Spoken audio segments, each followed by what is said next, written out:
Hey there guys, I am Sonagos and welcome back to some more Let's Play Ocarina of Time. Last time, we finished up the Forest Temple and made our way now to the boss, and we're ready to take him on in this episode. I just want to set a great mood for this, because this is probably one of the best Zelda bosses I've ever fought in any game. In any Zelda game. 3D, 2D, whatever. But when you come in here, there's nothing. So, I guess we get to leave. Nope. Not at all. Ganondorf! Ganondorf, what are you doing in here? More importantly, how'd you get in here and I didn't see you? Why are you smirking like that? Whoa! What the heck? Phantom Ganon? What? Phantom Ganon?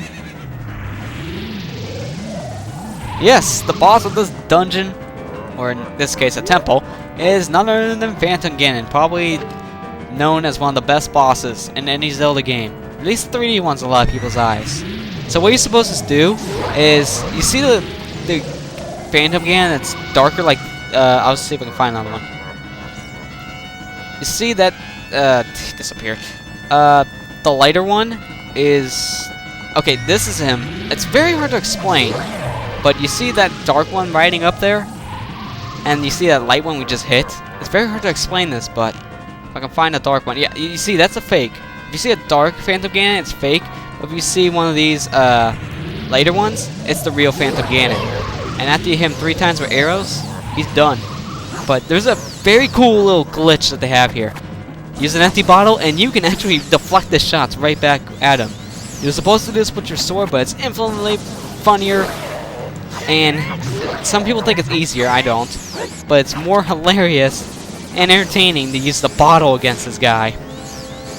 It is amazing. I think it was supposed to be a glitch or something, but Nintendo actually kept this in all versions. In fact, I believe they kept this in the 3DS version because they were talking about keeping in some of the most memorable glitches. And I believe this is one of them. And it is hilarious to see Link fighting this guy with a bottle. The bottle is actually mightier than the sword. That is amazing. And come on, there we go, we killed him. Alright. Yes! Victorious!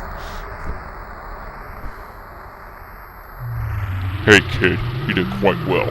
Looks like you may gain some slight skill. But you have defeated only my Phantom. When you fight the real me, it won't be so easy. What a worthless creation that ghost was. I'll banish it to the gap between dimensions.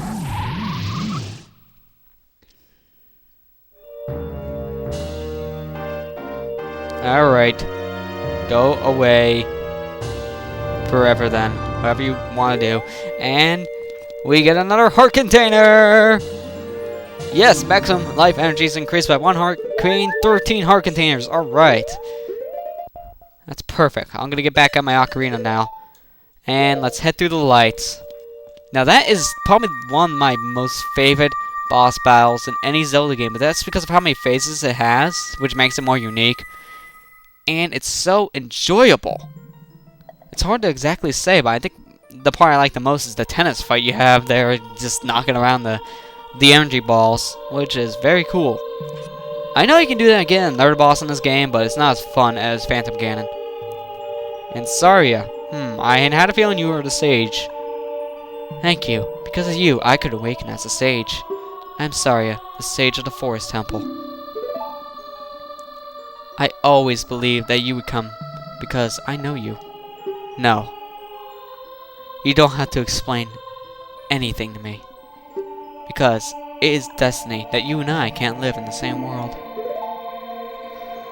I will stay here as the forest sage and help you. Now please take this medallion. Okay. And like I said, we knew that Saria was the sage. After you play Saria's song taught to her, she'll basically give you hints that tells you she's gonna probably be the sage. And I had a great feeling. You know, I played this game for, what, about 10 years or so now. Still, we got the Forest Medallion. Saria awakens as a sage and adds her power to ours. Sorry, I will always be your friend. Oh, but Link probably wanted more than that. He probably wanted you to be... Never mind. I think you guys know what I was gonna say there. And, well, the Deku Tree's dead, but hey, look, it's a plant! Someone's trying to create a new Deku Tree, I guess. It looks very, very nice. Looks healthy. And holy jeez! Don't startle me like that, dude. Seriously. Hi there, I'm the Deku Tree Sprout. Because you and Saria broke the curse on the Forest Temple, I can grow and flourish. Thanks a lot. Hey, have you seen your old friends? None of them recognized you with the grown-up body, did they? That's because the Kokiri never grow up. Even after 7 years, they're still kids. You must be wondering why only you have grown up. Well, as you may have already guessed, you're not a Kokiri, you're actually a Hylian. I never knew I was a Hylian. I am happy to finally reveal the secret to you. Now with that statement, people actually believe this is the Deku Tree reincarnated right in the tree, this sprout, and he has the same exact memories as the Deku Tree. Some time ago, before the King of Hyrule undefined this country, there was a fierce war in our world. One day, to escape from the fires of the war, a Hylian mother and her baby boy entered this forbidden forest. Hylian mother. Yeah, that makes sense. Ugh. The mother was gravely injured. Her only choice was to entrust the child to the Deku Tree, the guardian spirit of the forest. The Deku Tree could sense that this was a child of destiny, whose fate would affect the entire world, so he took him into the forest. After the mother passed away, the baby was raised as a Kokiri, and now finally the day of destiny has come. Now with this is actually the Deku Tree Sprout telling you this story, but he's kind of talking in third person if you think about it. I'll explain more of that in a second. You are a Hylian, and were always bound to lead this forest, and now you have learned your own destiny, so you know what you must do. That's right, you must save the land of Hyrule. Now Link, break the curses on all the temples, and return peace to Hyrule. Sure thing. Now, the Deku Tree Sprout, he was kind of talking in third person there, but rumors are, and some of this could be true, because according to Wind Waker, it looks like it's true, is that the Deku Tree Sprout's actually supposed to be a reincarnation of the Deku Tree. I believe the kids planted that sprout after the Deku Tree died, but actually, the Deku Tree Sprout there, I believe, and some of the rumors have kind of been true, kind of been proven, kind of haven't, but that's why it's still a rumor, but people believe that the Deku Tree Sprout is actually not just a reincarnation of the Deku Tree, but he also has all the memories that the Deku Tree has too. So, technically, that's why that Sprout knows so much about us, but a lot of it's just rumors, so it's really hard to tell if this is true or not, but I'm just telling you just the basic rumors and stuff that we all know here. Well, not all of us. So, we're gonna head off now to the Goron City here, and this is the next place we need to go after beating the Forest Temple, but there is one thing I'm gonna do first, but first things first, let's gonna hookshot our way up here, and actually I think I can grab this instead. Oh, yes I can. Now, I want to get out my bombs. Here we go. Bombs. And there should be a rolling Goron around here somewhere. There he goes. What you need to do is you need to stop that Goron. Doesn't matter where, unless the big one we saw as a kid. But this guy's much harder to hit, and he's required too, so it's kind of funny. And wow, my first try. The first bomb I throw too, that's funny. How could you do this to me? You're Ganondor's servant. Hear my name and tremble. I am Link, hero of the Gorons.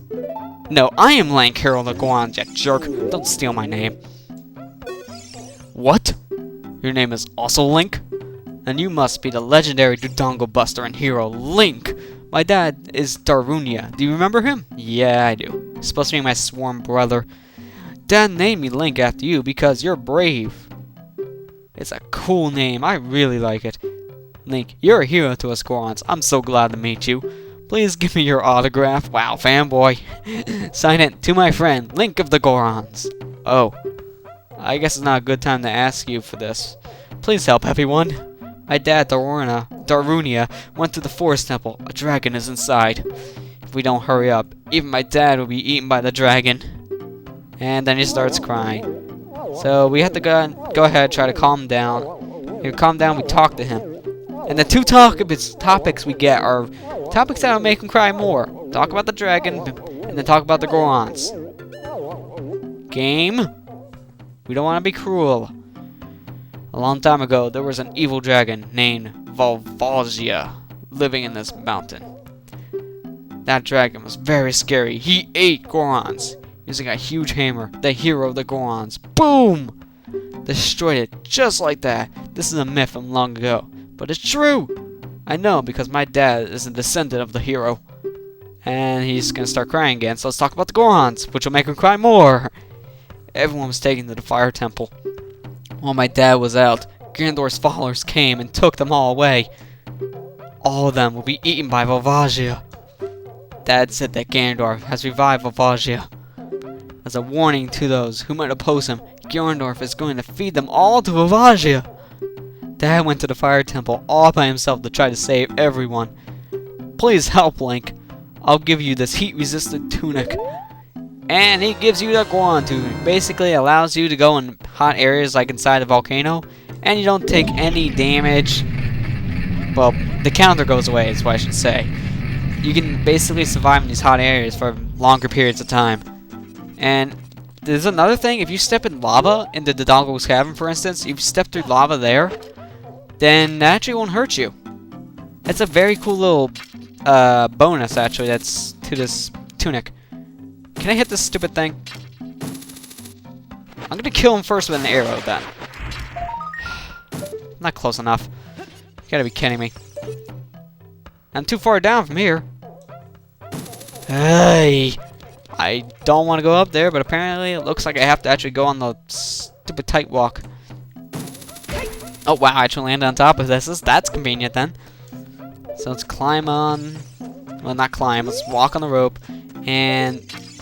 get our Skulltula. There we go. And now, head down. And... go over here. And basically... I don't know if that Goron told you, but you go here where Darunia was in the beginning of the game. You can pull back this statue, and it's a shortcut to get inside the Death Mountain crater here. And you're actually required to go this way to get to this part of the mountain crater. You can't get down here any other way. So take our hookshot, and there we go. I'm actually gonna set the Ocarina now to Z because I'm gonna need it. And guess who? It's Sheik back again.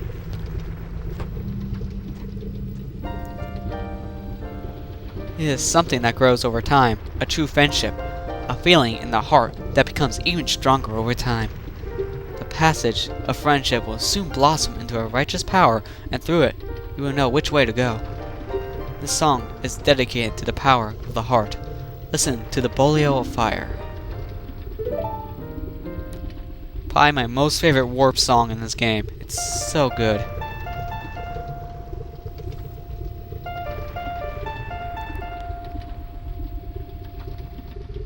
Dun, dun. Oh wow, I already screwed it up. My favorite song and I already screwed it up. I hit the A button. Idiot. Dun dun dun dun dun dun dun dun.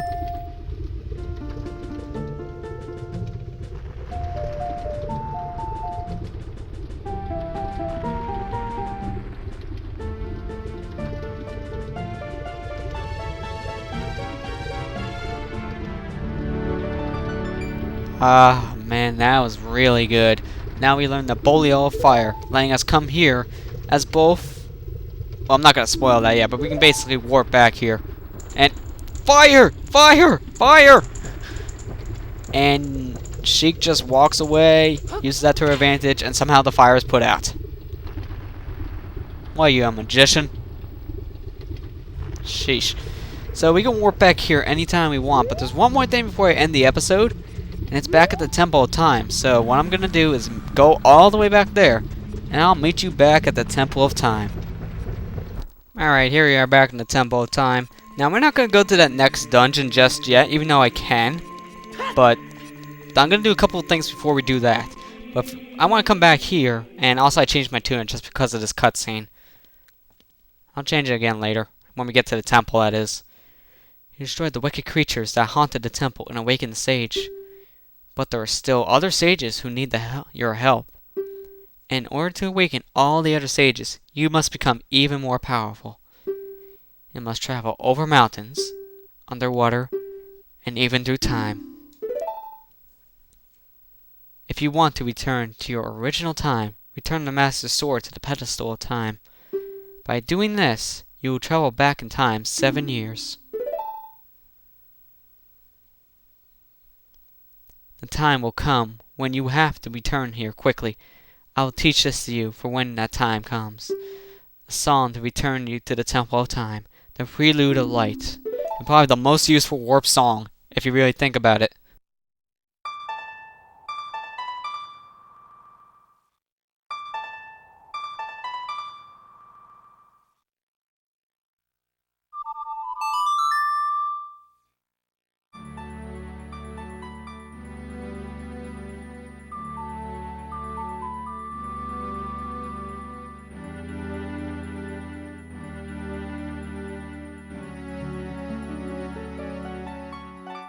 And with that, we've learned the Prelude of Light. And also, we unlocked one more thing. Being able to travel through time again. As long as you hold the Ocarina of Time and the Master's Sword, you hold time itself in your hands. Link, we shall meet again. Whoa! Light nuts! Better than dark nuts. Zing! Anyways, now you can return the Master Sword to the pedestal of time, and you can go back to being young Link whenever you want to. Which is very, very cool, but I'm not going to be doing that just yet. Right before we start the next dungeon, I probably will, and use that song to warp to the Death Mountain crater, because there's a bean plant we can plant there.